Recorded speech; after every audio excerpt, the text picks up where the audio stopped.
Family ভিত্তিক 35 কেজিতে চাল দেওয়া হতো, তার বদলে 5 কেজি করে ইন্ডিভিজুয়াল একদম যারা গরিব মানুষ তাদের জন্য করা হবে, এরকম একটা শোনা গিয়েছে এবং একটা পলিসিতেও চেঞ্জ আনছে কেন্দ্রীয় স্তর। এটা এটা 5 কেজি নয়, যেটা 35 কেজি পার ফ্যামিলিতে ছিল অন্তোদয় যোজনার যে কার্ডটা। যেহেতু আগে তো ফ্যামিলি মেম্বার বড় ছিল, কারো 4জন 5জন 6জন ছিল, তাদের হয়তো কেউ নেই, এখন ফ্যামিলি মেম্বার 1জন হয়ে গেছে কি 2জন হয়ে গেছে, সেটা তো 35 কেজি চাল পাওয়াটা তো অন্যায় না। সেটা অন্তোদয় যোজনায় এখনো যেটা খবর পাচ্ছি সেটা 7 কেজি করে, not 5 KG per head, 7 KG করা হবে। যেহেতু এসপিএইচ আর এইচপি যেটা যে দুটো কার্ড আছে, সে দুটোই 5 কেজি করে, 3 কেজি কম 2 কেজি রাইস। সেই ক্ষেত্রে অন্তোদয় যোজনায় হয়তো 7 কেজি করে আগামীতে সে একটা নোটিফিকেশন ইস্যু হবে।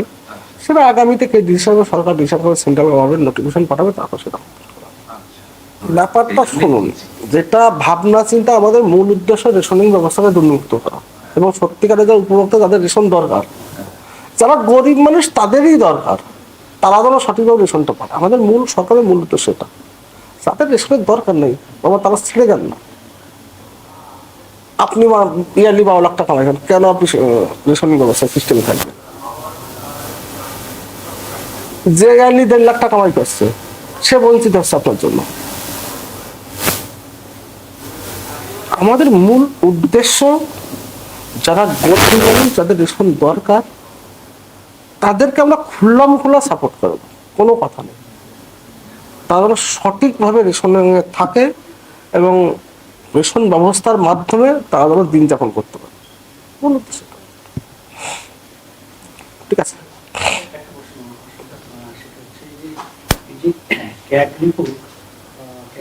দেখা যাচ্ছে যে আমফানের ত্রাণ ক্ষয়ক্ষতির হিসাবটা অতিরঞ্জিত করে দেখানো হয়েছে। অনুদান বন্টনে একাধিক আর্থিক অসঙ্গতির অভিযোগ উঠেছে যে ক্যাগ রিপোর্টে বিগত। কি বলবেন, যেহেতু আপনাদের ওখানে আমফানে প্রচুর ত্রাণ লুটপাট হয়েছে, বাংলা কথা এক কথায় লুটপাট।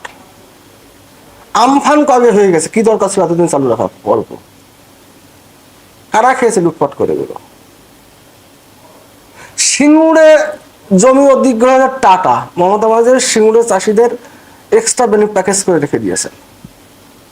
কি দরকার ছিল? এগুলো সব বন্ধ হবে।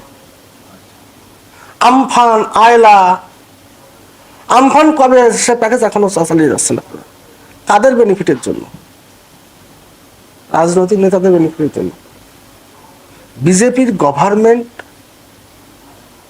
পশ্চিমবঙ্গের আমজনতার বেনিফিটের জন্য কথা ভাববে। কোনো রাজনৈতিক নেতার, সে বিজেপির হোক বা তৃণমূল হোক কংগ্রেস, কারুর ব্যক্তি স্বার্থ চরিতার্থ করার জন্য পশ্চিমবঙ্গের আমজনতা আমাদেরকে ভোট দিয়ে পশ্চিমবঙ্গের ক্ষমতায় আনেনি।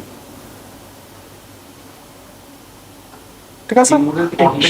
সিঙ্গুরের পর থেকে তো ধরুন সিঙ্গুরে আগের সরকার আপনার দিয়েছে, একটা প্যাকেজ দিয়ে এসছে। সেখানে বিনামূল্যে প্রথমে দেওয়া হতো, বিনামূল্যে মানে সামগ্রী দেওয়া হতো রেশনের দোকানের মাধ্যমে। তারপরে সারা রাজ্যেই আপনার বিনামূল্যেই চালু করে দিন। হ্যাঁ, তাহলে সেই ক্ষেত্রে সিঙ্গুরটার ক্ষেত্রে কি প্যাকেজটা উইথড্র করা হচ্ছে? হ্যাঁ, নর্মাল যে প্যাকেজ চলে সারা পশ্চিমবঙ্গে সেটা চলবে। আচ্ছা, সেটা চলবে। সিঙ্গুরটা তো মমতা ব্যানার্জি পশ্চিমবঙ্গের কপিনের শেষ পেকটা পুঁতে গেছিল। সিঙ্গুর, যে সিঙ্গুর আন্দোলন করে পশ্চিমবঙ্গ মমতা ব্যানার্জি ক্ষমতায় এসেছিল, পশ্চিমবঙ্গের কতটা ক্ষতি করেছে, পশ্চিমবঙ্গের যুব সমাজের কতটা ক্ষতি করেছে, পশ্চিমবঙ্গকে আর্থিকভাবে কতটা পিছিয়ে দিয়েছেন, সে পশ্চিমবঙ্গের আমজনতা দ্বারা এখন উপলব্ধি করতে পারছে। আর আমাদের লক্ষ্য পশ্চিমবঙ্গ থেকে যে সিঙ্গুর থেকে যে টাটাকে তাড়িয়ে দেওয়া হয়েছিল, সেই টাটাদের ফিরিয়ে এনে তাদেরকে যোগ্য সম্মান দেবে ভারতীয় জনতা পার্টি, বিজেপির গভর্নমেন্ট। সেখানে এখনো কত মানুষ এই স্পেশাল প্যাকেজ পেতে, এবং এটা সঠিক আমি বলতে পারবো না। আছে একটা বড় প্যাকেজ ছিল, সেটা বন্ধ হবে আর কি। তাও কত মানুষ পেত এটা না জেনে বলা। এই আমফানের দেখা যাচ্ছে যে অনেক হিসাব অতিরঞ্জিত, মানে অনেক বাড়িয়ে বলা হয়েছে, এবং যে বন্টন করা হয়েছে সেখানে অনেক অনিয়ম, যারা পাবে না তাদেরকেও দেওয়া হচ্ছে। ক্যাগ রিপোর্টের এই তথ্য দেখুন, ক্যাগ রিপোর্টে 28টা ক্যাগ রিপোর্ট হয়েছে। শুধু আমফান দেখলে হবে না, বিগত 15 বছরে তৃণমূল গভর্নমেন্ট কোনো ক্যাগ রিপোর্ট প্রকাশ করেনি।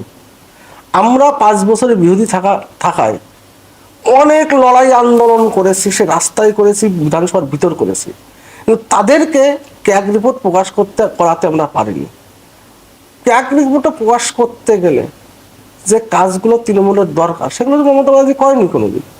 সরকার চলেছে, একটা পরিবার চালিয়েছে, জনগণের সরকার পরিচালিত জনগণ দ্বারা। আর সরকারটা পশ্চিমবঙ্গ সরকার চালিয়েছে তো একটা পরিবার, ব্যানার্জি পরিবার, কালীঘাট থেকে চালিয়েছে। তাই যেটা হবার সেটা হয়েছে। মানে সরকারি আর্থিক সহায়তা প্রদানের যে স্বচ্ছতা, সেটা নিয়েই তো একটা জবাব তুলে দিচ্ছে, প্রশ্ন তুলে দেওয়া হয়। এটা তো আমি বলছি, তো কি বলছি, সব কথার একটা শেষ কথা, সরকারটা চালিয়েছে ব্যানার্জি পরিবার কালীঘাট থেকে। যার দল প্রত্যেকটা ক্যাগ রিপোর্ট দেখুন না, আমাদের যিনি ফিনান্স মিনিস্টার তিনি তো বলেছেন ক্যাগ রিপোর্ট নিয়ে একটা দিন সারাদিন বিধানসভা চলবে। যেভাবে দুর্নীতি আমফান, দেখুন শুধু আমফান বললে ভুল হবে, যেভাবে 100 দিনের কাজের দুর্নীতি, যেভাবে কেন্দ্রীয় সরকার, আজকে আপনি জানেন এই যে হর ঘর নলের মাধ্যমে জল, এটা কত বড় দুর্নীতি।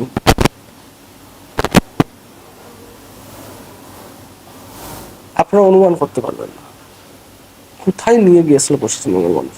পশ্চিমবঙ্গের মানুষ যদি আরো 5টা বছর আগে জানতে হতো, আরো পশ্চিমবঙ্গ আরোটা সেফ জায়গায় থাকতো। এখন আমাদের লড়াই আন্দোলন, 8 লক্ষ কোটি টাকা দেনা, সে দেনা দিতে হবে, ইন্টারেস্ট দিতে হবে, জনগণের স্বাভাবিক যে চাহিদা আছে চাহিদা পূরণ করতে হবে, এবং অদূর ভবিষ্যতে পশ্চিমবঙ্গে সে পশ্চিমবঙ্গের ঋত গৌরব ফিরিয়ে দেওয়ার আছে মূল উদ্দেশ্য।